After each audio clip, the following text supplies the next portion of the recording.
Part 2, Chapter 4.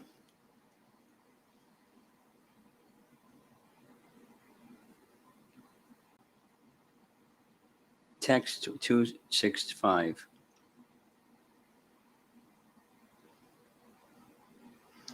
Sri Gopakumar said, on the Lord's order, Hanuman then raised me from the ground and brought me by force to where the Lord was resting his sacred lotus feet. What a thrill, huh? Commentary. After all the Lord's entreaties, Gopakumar, helplessly moved by transcendental joy, continued to bow down and pray to the Lord. Sri Raghunath thus had to order Hanuman to stop him physically. Wow. 266. It then came to my mind that all my long cherished desires had borne fruit beyond what I had ever hoped. And where else could I have achieved such perfection? Commentary. Being treated so kindly by Lord Raghunath was the fulfillment of all the desires of Gopakumar, all the desires Gopakumar had ever had, and more even that he had ever dreamed of. He had traveled throughout the material and spiritual universes, but he had never been so fully satisfied. 267. I stayed there for some time, as before, in my own dress as a cowherd boy, and the fullness of bliss I tasted overwhelmed me. Commentary. Just as he had served Lord Narayana for some time in Vaikuntha, fanning him and pushing his swing, Gopakumar now served Lord Ramachandra for some time in Ayodhya. But if Gopakumar's intention was to go to Dwaraka, why did he stay in Ayodhya? It was because he was enchanted and forgot everything, intoxicated by natural ecstasy at the feet of Lord Ramachandra. 268. I saw the unique pastimes of the divine Lion of the Raghus, who was playing the role of a king of kings, acting in strict accord with religious principles. Commentary. In a subtle way, Gopakumar now begins to express the dissatisfaction that will eventually compel him to find an even better abode of the Supreme Lord than Ayodhya. Lord Ramachandra acted just like a pious king of the world, obeying the rules and regulations of the Dharma Shastras. Gopakumar never saw him violate any religious principles. This implies that the Lord was not free to display the highest extreme of compassion for his devotees. 269. But I did not see the unique sweetness I had found within the varied, playful pastimes of my worshipful deity's lotus feet, nor did I find his special mercy.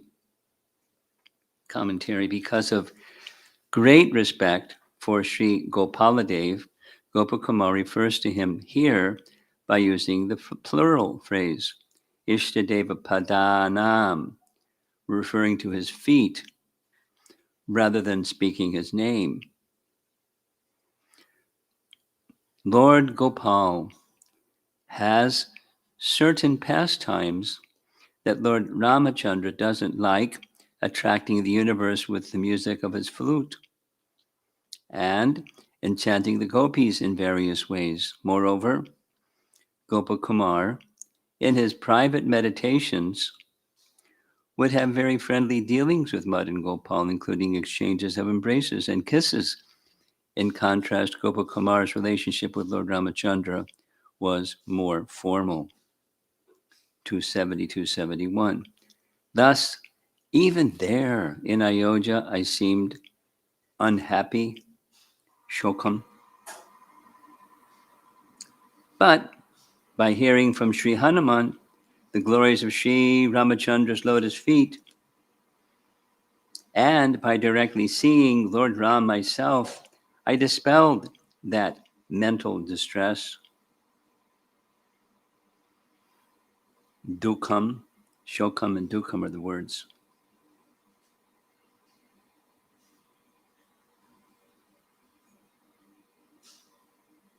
I imagined Lord Ramachandra to have all the qualities of my own worshipable deity.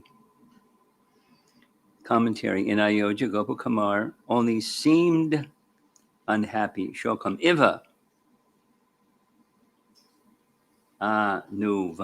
apnuvan, because that apparent sorrow was a product of pure love for the Supreme Lord. It was, in fact, unalloyed transcendental ecstasy.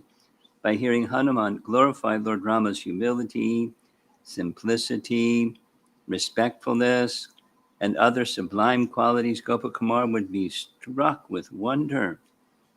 He would look upon Lord Ramachandra with great love, seeing in him the features and qualities of his own, Madan Gopal. 270, 273. By the force of my previous spiritual practices, the land of Braja would impose itself upon my heart, along with a yearning. What's the asha? For its special pastimes and mercy. When Sri Hanuman, the best of counselors, would notice this, he would save me by encouraging me with diverse clever arguments. Commentary: Gopakumar's vision of Lord Ramachandra as Lord Gopal would be short-lived, and he would hanker again for the sweet life of Brajabhumi. He would then feel disturbed and think about leaving Ayodhya. Hanuman detected these changes in Gopakumar's mood by the signs of disappointment on his face, and would make all endeavors to, quote, save Gopakumar by keeping him in Ayodhya. Hanuman, an expert diplomat, knew how to advise Gopakumar in ways he was inclined to accept, so Gopakumar stayed for a long time without deciding to leave. Only Lord Ram could stop this cycle of discontent and appeasement. Ashvasya, being pacified. 274. Finally, Sri Ram, whose heart is tender with unlimited compassion, and who knows the mind of everyone in the world, consoled me with words of gentle affection. Go to Dwarka and be happy, he ordered, and he sent me off at once, together with the chief of bears. I'm going to need the next volume. You want to get from my room? It's by the side of the desk. Commentary. Had the Lord not personally asked him to go to Dwarka, Gopakumar would never have been able to leave Ayodhya. Lord Ram knew perfectly well that Gopakumar was a worshipper of Sri Madan Gopal, exclusively devoted to that Lord and uniquely qualified to attain him. Furthermore, Lord Ram understood that this was why Gopakumar was never completely satisfied in Ayodhya, even after tasting supreme ecstasy and even after being mercifully counseled by Hanuman. It was apparent that only going to Dwarka would make Gopakumar happy. The Supreme Lord rarely sends someone out of his abode, but this time he did so for the happiness of his devotee. He deputed Sri Jambavan, king of the bears, to accompany Gopakumar on the way to Dwarka. Jambavan, being the grandfather of Samba, Lord, Lord Krishna's son, was an appropriate escort. Thus ends the fourth chapter of part 2 of Srila Sanatana Goswami's Brhad Bhagavatamrita, entitled Vaikuntha, the Spiritual Kingdom. Part 5.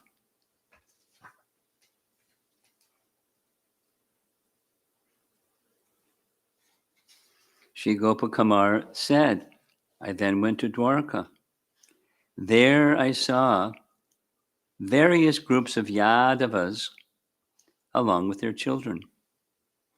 They were accompanied by some Brahmanas of Mathura and were enjoying themselves. Commentary. In this fifth chapter, Gopakumar meets the Lord of Dwarka and hears the glories of the earthly Gokula and the pastimes the Lord enacts there. It's really far out, that section.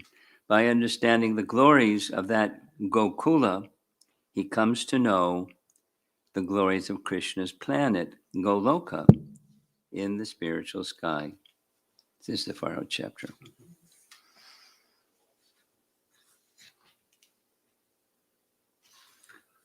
Upon arriving in Dwarka, Gopakumar saw the Yadus. That the Yadus were completely free from anxiety and, in fact, were full of the most perfect ecstasy. They were constantly enjoying various kinds of pleasures.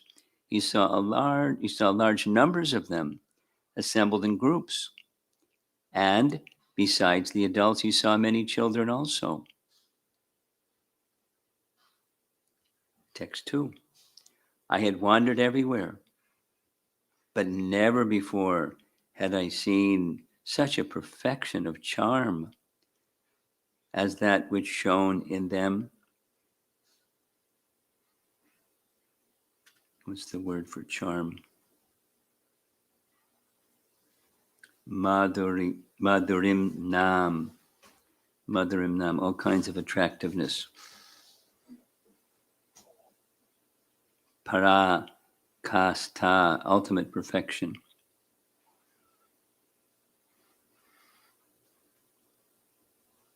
Commentary, not even in Vaikuntha and Ayodhya had Gopakumar seen such handsome people. Text 3. Seeing them gave me such delight that I forgot everything I had in mind. And those Yadavas, the best of all knowing sages, drew me into their company and embraced me. Gopakumar had intended to bow down to offer the Yadavas his respects, but he was so enchanted by what he was seeing that he forgot. The Yadavas, who were as all-knowing as the most proficient mystics, knew at once that Gopakumar was looking for Krishna. And so they greeted him enthusiastically. This is a big adventure. Better than some other adventure stories. Text 4. When they recognized me as the son of a cowherd from Govardhan Hill, their hearts melted in a flood of affection. And they took me by the hand and brought me into the inner precincts of the city.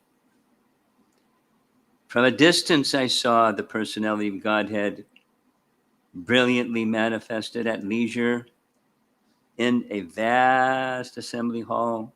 He sat on the excellent cushion of an excellent throne made of gold and jewels. Commentary, the hall was known as Sudharma. Text 6. He was served by all the many quintessential charms of the Lord of Vaikuntha and by many different splendors, greater and greater, that even that Lord does not possess. Commentary. Many of the attractive features of Lord Narayana are also visible in Krishna, Lord of Dwarka.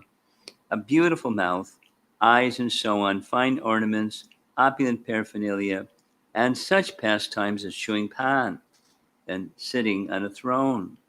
Krishna displays these charms even more attractively than Lord Narayana, and what to speak of Krishna's own unique ways of attracting his devotees. Text 7. Revealing his two beautiful arms for his devotees, Lord Krishna, the ocean of supremely wonderful pastimes, was worshipped by youthful maturity, softened by a touch of adolescent grace. Very beautiful. I'll read it again. Lord Krishna, the ocean of supremely wonderful pastimes, was worshipped by youthful maturity, softened by a touch of adolescent grace. His sublime gestures stole the hearts of his servants. Commentary. Young adults are especially beautiful, but in Krishna, the mature beauty of youth is made even sweeter by traces of childlike innocence. Never leaving him unattended, this special mixture of charm serves him with pure devotion, like a faithful worshiper of his deity form. Since the devotees in Dwaraka are Krishna's dearest servants, they can enjoy seeing his beauty constantly. And whereas devotees of Vishnu see their Lord with four arms, the more intimate among the residents of Dwarka generally see him with only two. Gopakumar saw how Krishna's smiles, his pleasant words, his sidelong glances, and the movements of his eyebrows charmed the Dwarkavasis in the Sudharma hall. Only devotees favored by the Lord can know how such gestures affect the heart, for it cannot be adequately described in words. Indeed, the eternally deep ocean of Krishna's playful pastimes goes beyond the delimiting power. There's that word again. Remember? Boundaries. It marks a boundary of something. The delimiting power of words and the mind. In this narration, Gopakumar can only hint at such charms. Text 8. Above him, that's Krishna, shone a broad white umbrella. At its two sides waved a pair of excellent yak-tail fans, and in front of him, upon a golden footstool, sat his divine slippers. Commentary. Gopakumar's attention now turned to Sri Krishna's royal paraphernalia. The Lord's white umbrella, large and finely crafted, was held above his head. Similarly large and white were the chamaras with which he was being adroitly fanned on either side. Text 9. All around him were various symbols of royalty befitting the ruler of kings among kings. And there were servants qualified to attend him, and transcendental opulences standing in rows before him. Beautiful poetry. Commentary. Various weapons and other symbols of royalty stood near the Lord. Of course, the opulences of the Lord of Dwarka are all purely spiritual and even more sublime than those of the Lord of Vaikuntha, but for the sake of poetic comparison, they are described as befitting a worldly emperor. In a very real sense, moreover, Krishna in Dwarka is the king of all kings. Paragraph. Before describing the principal devotees present in the assembly, Gopakumar mentions the devotees tending the Lord at his side. The attendants who stood on the four sides of the Lord were Nija Nurupa, qualified to serve the Supreme Lord because of being unequaled in splendor. The opulences arrayed in rows before the Lord included his chariot and horses, his parijata flower, and other playthings, and the personified arts of song, dance, and so forth. Text 10. Shri Vasudev, Balaram, Akrura, and others sat to his right, each on his own seat, Gada and Satyaki to his left, and just before him, King Ugrasena. Commentary. Besides Krishna's father, his elder brother, and his respected friend Akrura, others also sat on his right, including his gurus, Sandipani and Garga. Ugrasena sat on a throne directly in front of Krishna because Ugrasena was the king. Just in case you wanted to know what's it like there. In case you wanted to know. You ever wanted to know? Text 11. And also, nearby was the Lord's minister, Vikadru, with Kritavarma and several other prominent Vrishnis. Sri Narada was entertaining the Lord, making him smile with clever words, fine singing, and the music of his veena. Commentary. Vikadru, a trusted advisor, and Kritavarma, the head of the army, also had privileged seats near Krishna's throne.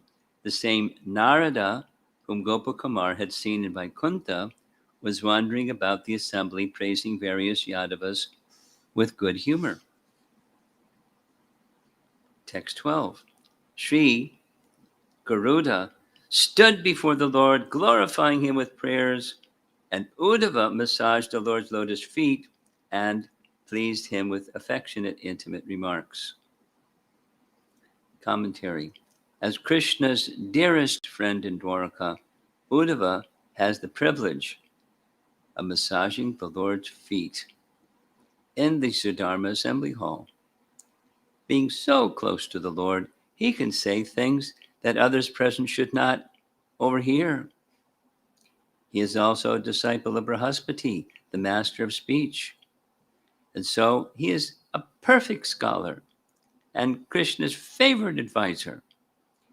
Even if someone were to stand close enough to hear what he was telling Krishna, his speech was so circumspect that its confidential gist was beyond guessing. Although the Lord, to whom Uddhava was speaking, was submitting himself to Uddhava's influence, that Lord was Yajeshwaram, the supreme controller. What to speak of being most clever and resourceful.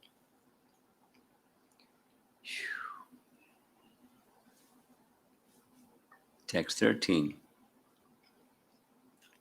Seeing from a distance the goal I had long desired to see, I fell unconscious, overburdened by love.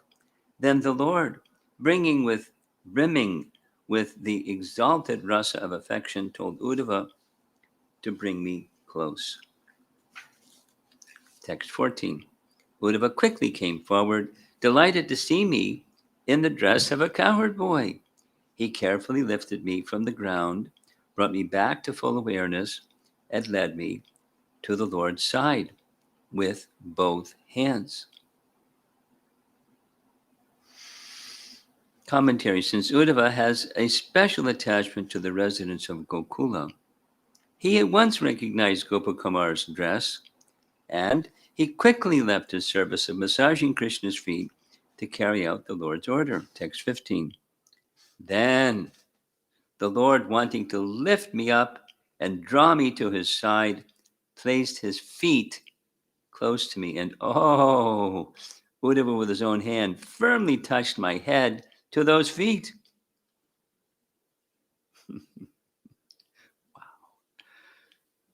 Commentary. In all of Gopakumar's travels throughout the material and spiritual worlds, he had never experienced such mercy from the Supreme Lord. Text 16. The Lord of my life then stroked me with his lotus hand as if to cleanse each of my limbs. He took the flute from my hand, looked at it, and apparently in great distress, silently shed tears.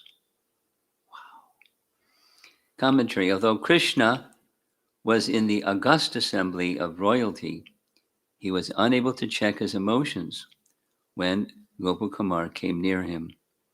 Krishna surely knows how to deal lovingly with his devotees, and in front of the Yadava princes, he tried his best to control himself, but it was obvious he was becoming agitated. Text 17. The next moment, he asked, quote, "Is all well with you? Is your health good? I hope the place you came from is free from any misfortune." And while speaking in this way, he again began to feel disturbed. And Uddhava had to calm him. Commentary. As soon as Uddhava saw ecstatic symptoms appearing in Krishna's body, such as tears and choking of the voice, he took steps to calm the Lord's agitation.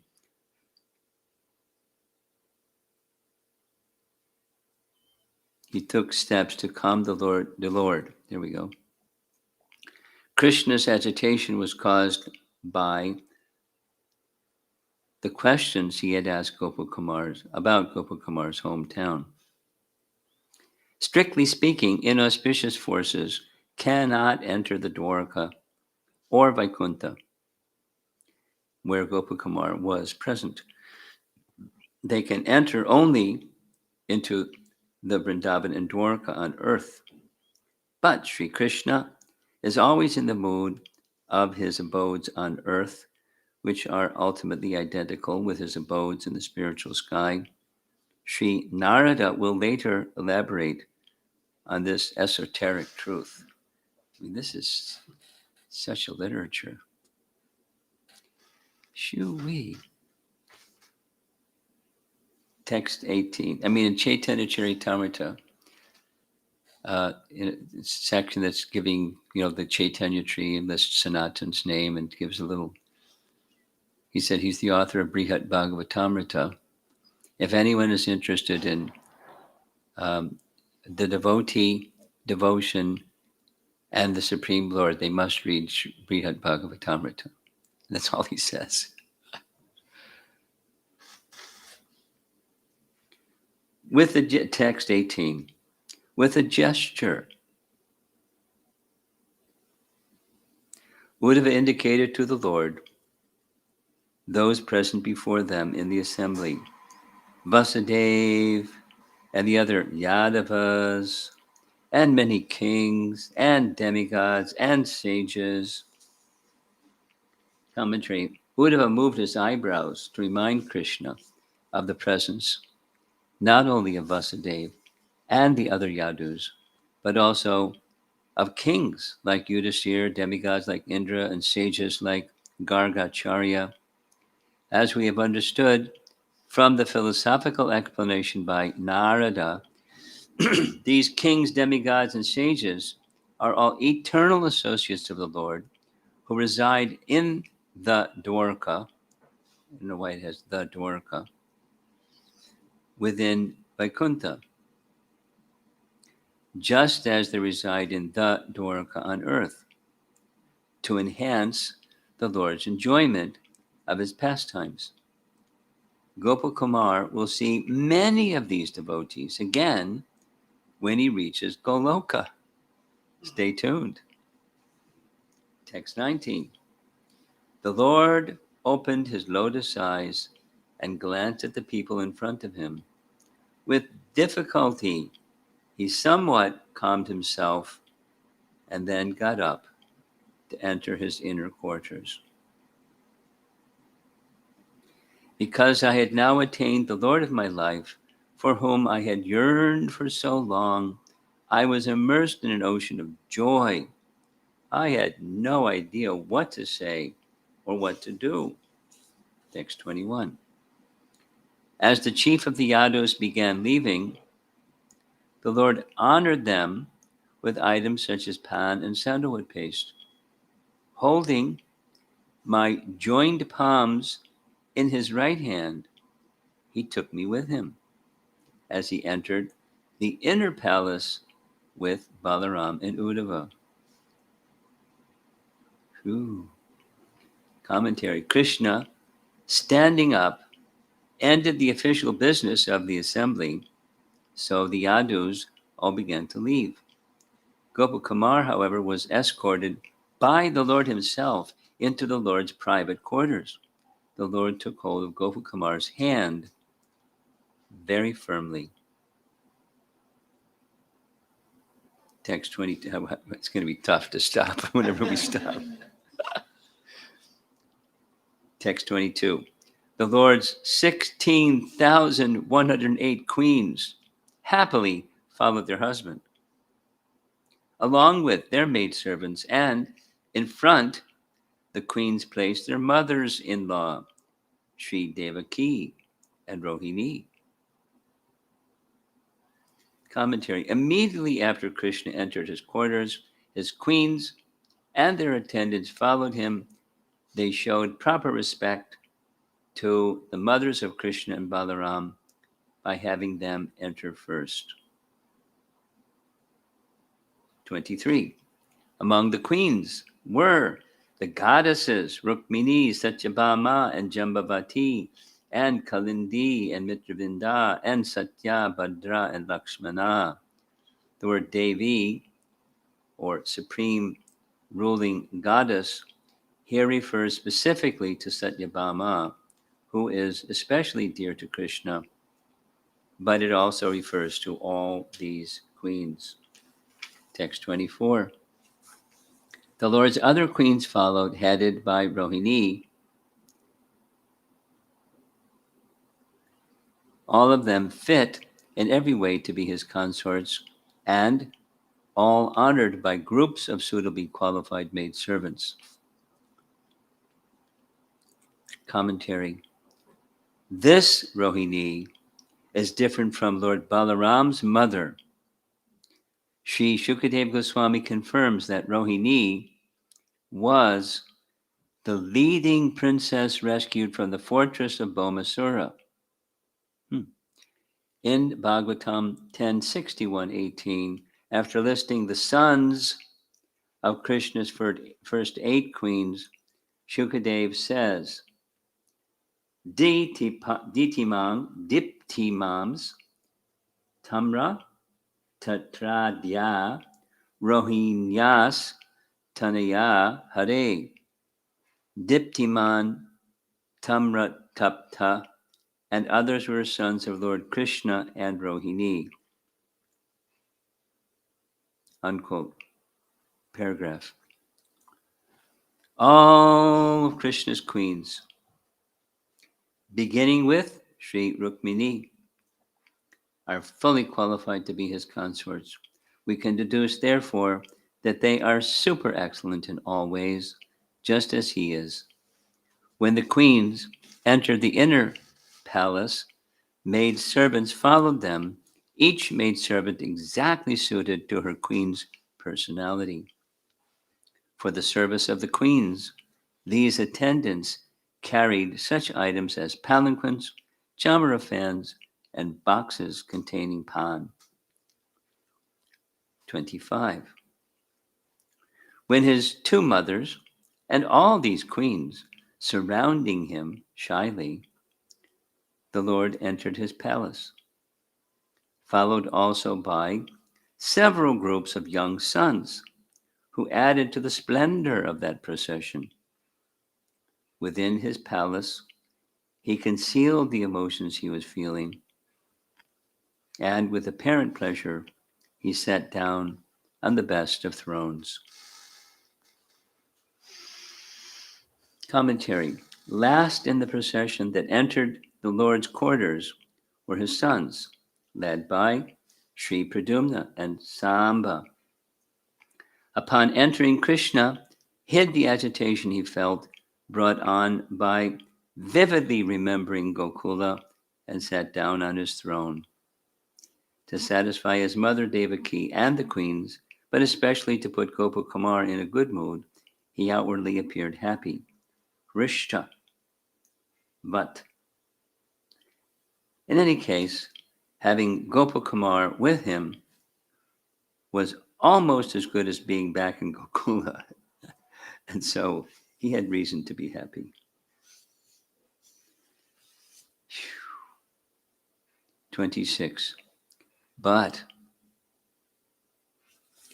I saw the Lord appearing before me as if adorned by the company of Sri Yashoda and all the beautiful gopis and many young cowherd boys, seeing the object of my meditation, holding my flute in his hands, I again fainted,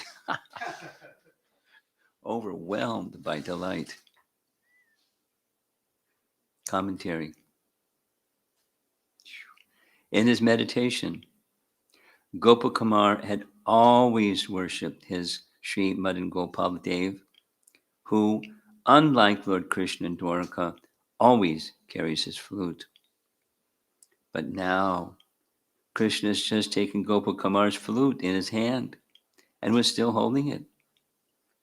That peculiar circumstance set off a special ecstasy in Gopakumar, a mood in which he saw Devaki as Mother Yashoda, Krishna's queens as gopis, and the Lord's sons like Pradumna and Samba as young cowherd boys.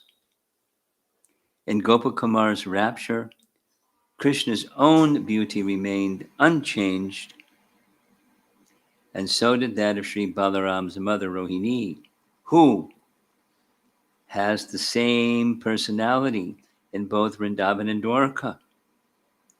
The only feature of Krishna's that differed here in Dwarka was the sacred Yagnopavita thread given to him by Sandipani Muni at the time of initiation. But this thread was concealed by Krishna's upper cloth. Wow. Where are we going? Wow. Okay, it's 10 after 8. I'll read just a couple more and we'll end. Going to be hard to end. It's 27. Then Nandana himself, his mind moved by abundant compassion, quickly got up, and by the powerful touch of his lotus hand, he brought me back to consciousness and carefully cleaned the limbs of my body. Commentary. Though he be a powerful prince in Dwarka, Krishna is always the same Nandana, the darling son of Nanda Maharaj, and all the cowherds of Vraja. His prime concern is always to keep the devotees of Vraja happy. Therefore, he could not help but feel anxious for Gopakumar, although he could have brought Gopakumar back to consciousness simply by his omnipotent desire. Krishna wanted to take personal care of him. 28. It was now lunchtime. There's a break for you. But the Lord didn't feel like eating. Only at the insistence of his mothers did he perform his noontime duties. Commentary. The pain of separation Krishna felt from remembering Gokula spoiled his appetite. But his mothers, not only Devaki, but also Vasudev's several other wives, wouldn't let him go without eating. Mothers. First, however, he took his noontime bath and performed his other normal duties. 29. That darling son of Devaki fed me something with his own hand and only then took something himself for my satisfaction. Commentary. Devaki's dear son agreed to eat because he wanted to please his mother, but he also wanted his friends to eat, which they would do only in his presence. Last verse for this morning, text 30. The Lord sat his elder brother down within a circle of boys and fed them, just as he had before in his childhood pastimes. Commentary. In the middle of the circle, the young Yadus sat Lord Balaram, like the whirl of a lotus in bloom. Previously, Krishna and Balaram had enjoyed noon meals like this in Vrindavan, in the company of the cowherd boys, amid clever conversation and laughter. The 10th canto, Srimad Bhagavatam 10, 13, 11, describes those pastimes. Long Sanskrit sloka. Krishna is Yagyabhuk. That is, he eats only offerings of yagya. But to exhibit his childhood pastimes, he now sat with his flute tucked between his waist and tight cloth on his right side, and with his horn bugle and cow driving stick on his left. Holding in his hand a very nice preparation of yogurt and rice with pieces of suitable fruit between his fingers, he sat like the whirl of a lotus, looking forward toward all his friends, personally joking with them and creating jubilant laughter among them as he ate. At that time, the denizens of heaven were watching, struck with wonder at how the personality of Godhead, who eats only in yajna, was now eating with his friends in the forest. Unquote. That was a translation of that long verse. In this portrait from the 10th canto, Krishna eats with his friends instead of serving the meal, because on this day, his elder brother Balaram is not present. That's that particular day when chapter 13 takes place. Well, to be continued. Eagerly awaiting for what's next. And then what's next, and then what's next. And it's all focused on his Gopal, Madan Gopal mantra.